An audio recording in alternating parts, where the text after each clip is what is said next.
Assalamualaikum warahmatullahi wabarakatuh. Selamat pagi Bapak Ibu penilai sertifikasi dosen gelombang pertama tahun 2025.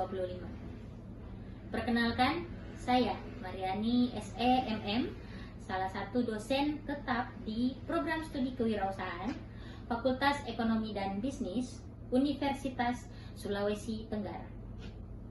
Video ini dibuat untuk pengajuan kepesertaan sertifikasi dosen gelombang pertama tahun 2025, yaitu pernyataan diri dosen dalam unjuk kerja Tridharma Perguruan Tinggi PDD UKTPT dalam bidang pengajaran. Pada kesempatan kali ini, mata kuliah yang akan saya ambil sebagai contoh dalam video pembelajaran adalah mata kuliah Manajemen Sumber Daya Manusia, di mana kode mata kuliah adalah MKB 5337 dengan bobot mata kuliah 3. Deskripsi mata kuliah adalah membahas prinsip, strategi, dan pengelolaan sumber daya manusia dalam konteks bisnis berbasis sumber daya pesisir. Mahasiswa akan mempelajari teknik perekrutan, pelatihan, pengembangan, serta motivasi tenaga kerja dalam usaha yang berbasis komunitas pesisir. CPL, capaian pembelajaran.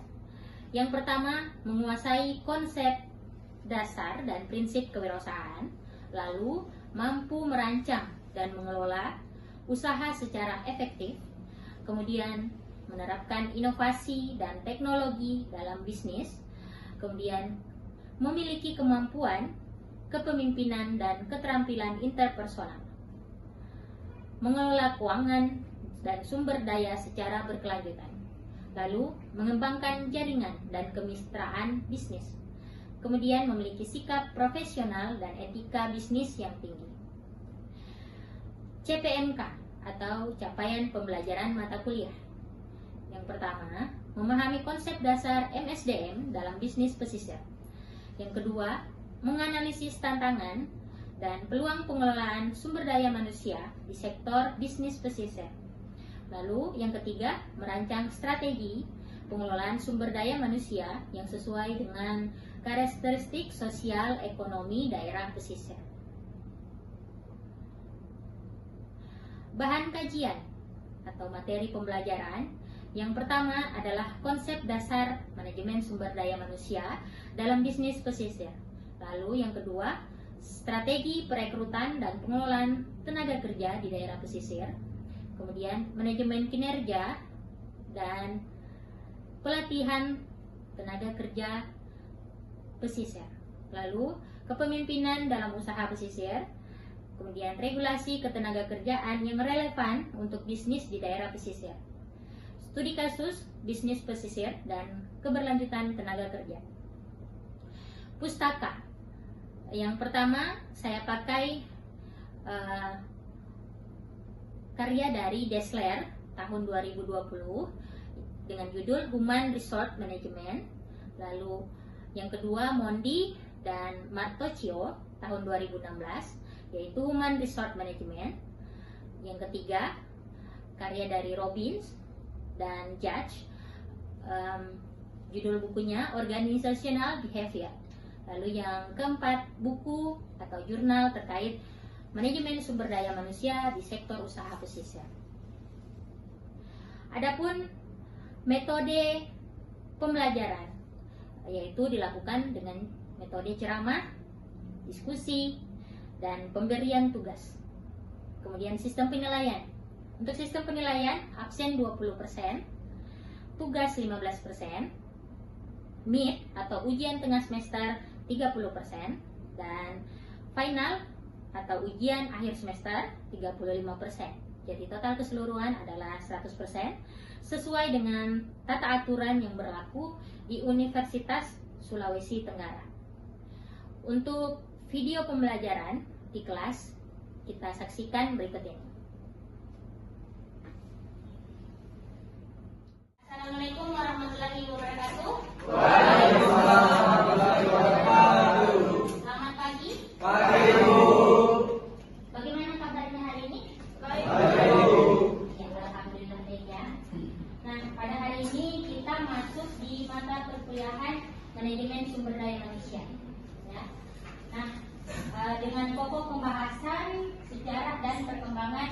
manajemen SDM, manajemen sumber daya manusia.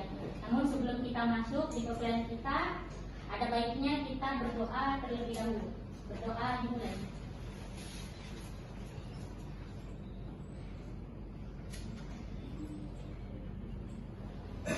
Ya, selesai. Oke, baik. Untuk absen, silakan didengar namanya. Lia Ayu Lestari, Yumarni Arsyid, Hadir Bu. Siti Mayani, Hadir Bu. Tamara Basita Rahman, Hadir Bu. Imam Ikhlas, Ashabul Kahfi, Hadir Bu. Muhrim Zulfikan, Hadir Bu. Muhammad Nursyad, Hadir Bu. Muhammad Nur Iman Afdal, Rafli Anugrah, Hadir Bu. Asrina. Hadir Bu. Oke, baik. Mata kuliah kita adalah manajemen sumber daya manusia. Kita masuk di pertemuan kedua, ya. Pembahasannya adalah sejarah dan perkembangan manajemen SDM. Nah, sebelum lanjut, Ibu ingin bertanya terlebih dahulu materi kita minggu lalu, apakah masih ada yang mengingat atau tidak? Ya. Pertanyaan pertama, apa fungsi manajemen sumber daya manusia untuk usaha? Ada yang bisa jawab? Oke. Dan yang lain? Oke, silakan. Fungsi utama manajemen sumber daya manusia adalah mengatur dan mengembangkan tenaga kerja agar usaha berjalan lancar. Oke, betul ya apa yang dikatakan teman kalian. Jadi fungsi utamanya adalah untuk mengatur dan mengembangkan tenaga kerja. Jadi yang diatur itu tenaga kerjanya. Kalau biasa kita mendengar tentang pemasarannya, tapi ini tentang SDM-nya atau manusianya. Bagaimana caranya mengatur dan mengembangkan mereka supaya menjadi tenaga yang terakhir dalam perusahaan atau suatu organisasi. Jelas ya? Ya. Kemudian pertanyaan yang kedua, sebutkan 3 fungsi manajemen SDM. Ada yang bisa jawab? Oke, silakan Mbak. Baik, dari 3 fungsi dari manajemen sumber daya manusia. Yang pertama yaitu rekrutmen, kedua pelatihan, dan ketiga penilaian kinerja. Adapun contohnya yaitu melatih karyawan baru mengolah hasil laut di usaha rumah. Baik. Oke, ada lagi yang mau menambahkan? Saya ya, cukup ya. Oke.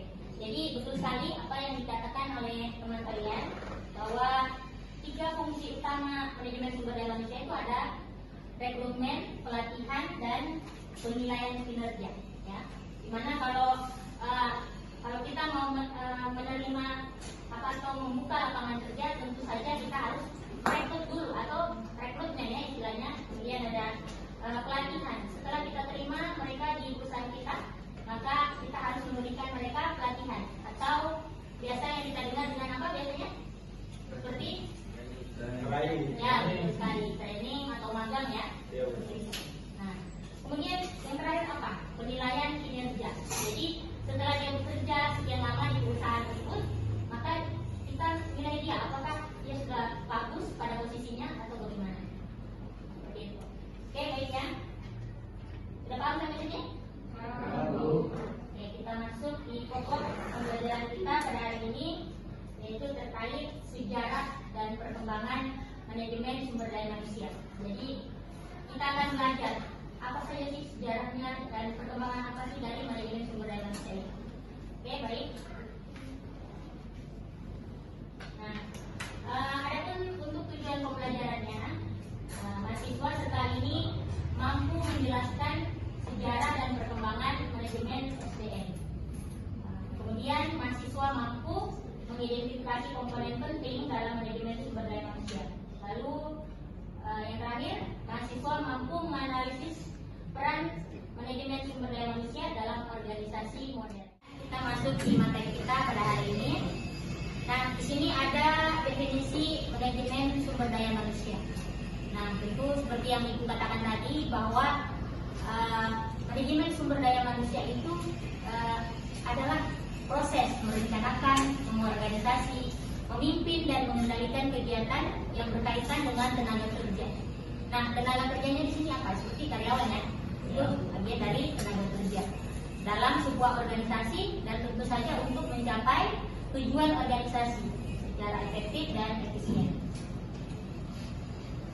Lalu apa peran strategis manajemen sumber daya manusia? Nah, tentu saja seperti yang Ibu katakan di awal tadi, ada yang namanya rekrutmen dan seleksi tenaga kerja. Lalu ada pelatihan dan pengembangan. Kemudian ada evaluasi dan penilaian kinerja. Lalu ada kompensasi dan penghargaan. Ya, jadi dalam sebuah perusahaan itu ketika kita kinerjanya kita dinilai baik, dinilai bagus ya, maka kita akan diberikan penghargaan ya, oleh perusahaan tersebut.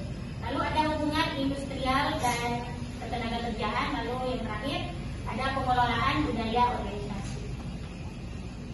Nah, ini dia evolusi manajemen sumber daya manusia.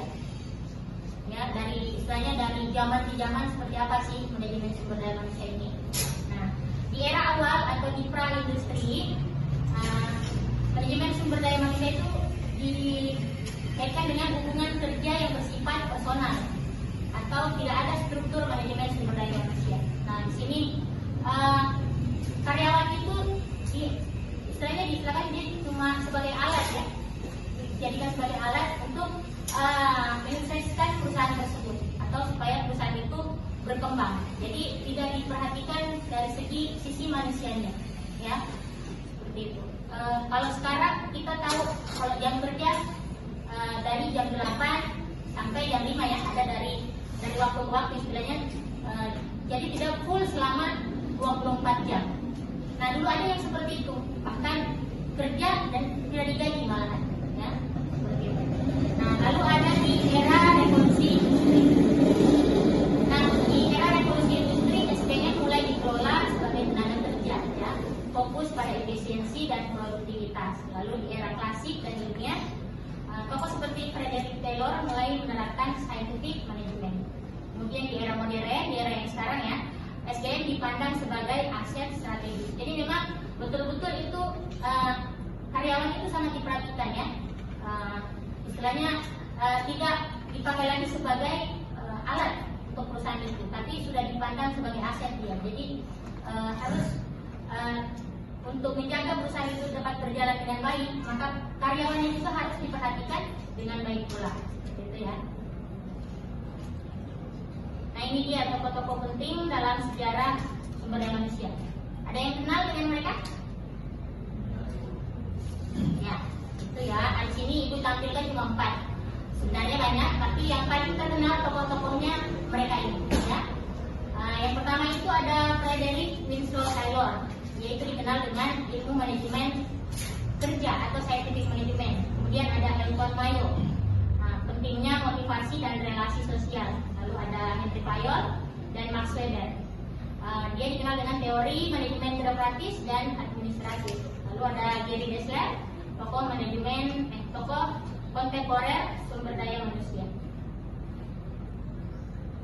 Nah, ini ya, kita lanjut. Nah, fokus kita di sini SDM di bisnis pesisir ya.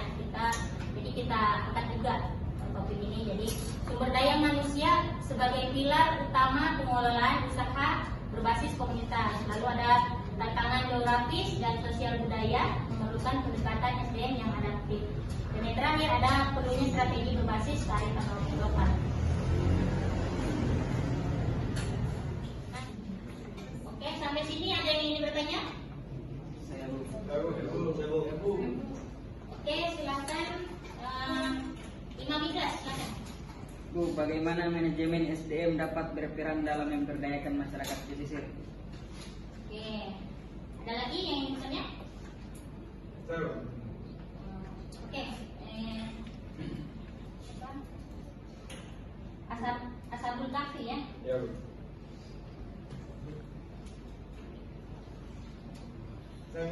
Ya, silakan. baik. Tentu manajemen sumber daya manusia ini atau MSDM sangat berperan penting dalam menjalankan roda organisasi atau suatu perusahaan untuk menyukseskan perusahaan tersebut. Nah, MSDM ini sudah hadir sejak lama, Bu, dari mungkin di era-era sebelum era saat ini. Nah, di era saat ini kita berada di era 4.0 yang mana hampir semua itu berbasis dengan digital. Jadi yang ingin saya tanyakan, Bu, apa dampak positif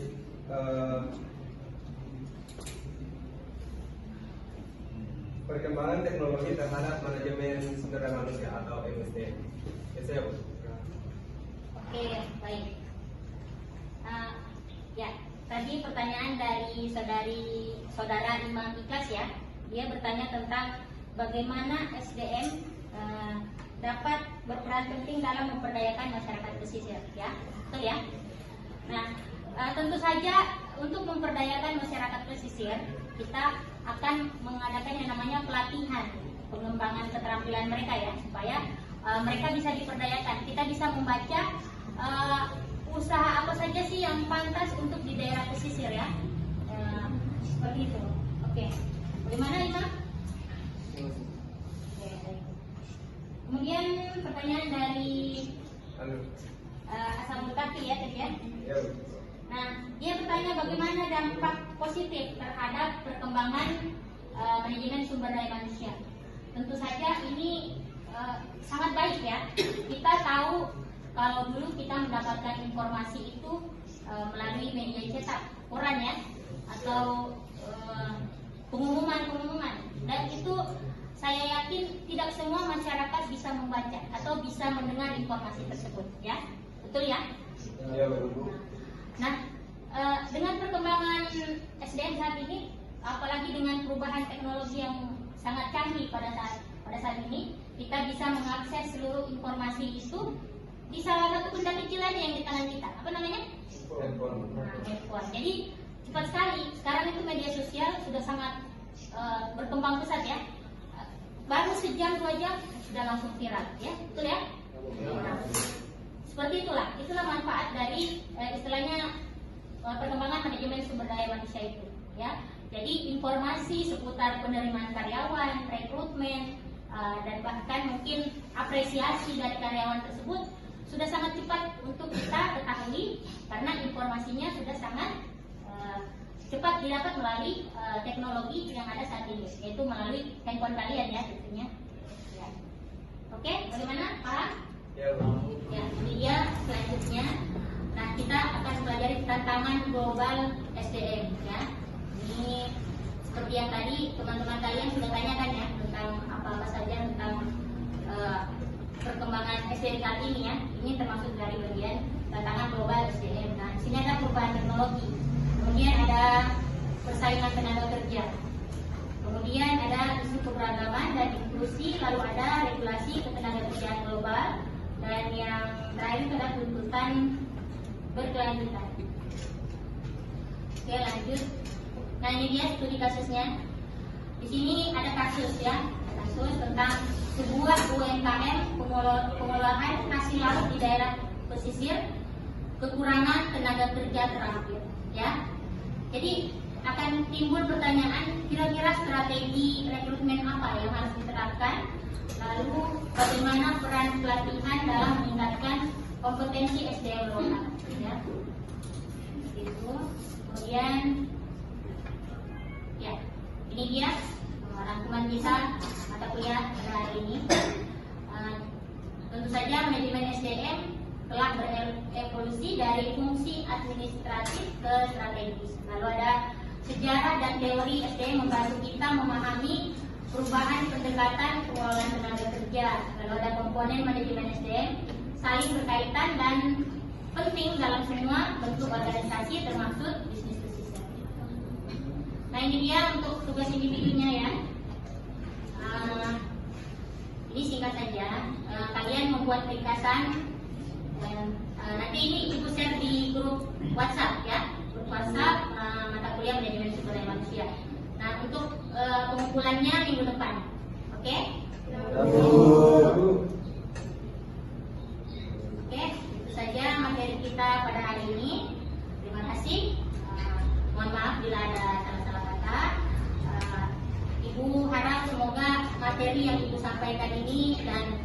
mungkin keterangan atau jawaban dari teman-teman kalian juga bisa menambah wawasan kalian terkait dengan sejarah manajemen sumber daya manusia dan perkembangannya ya. Oke, Ibu akhiri. Billahi taufiq wal hidayah. Wassalamualaikum warahmatullahi wabarakatuh. Waalaikumsalam.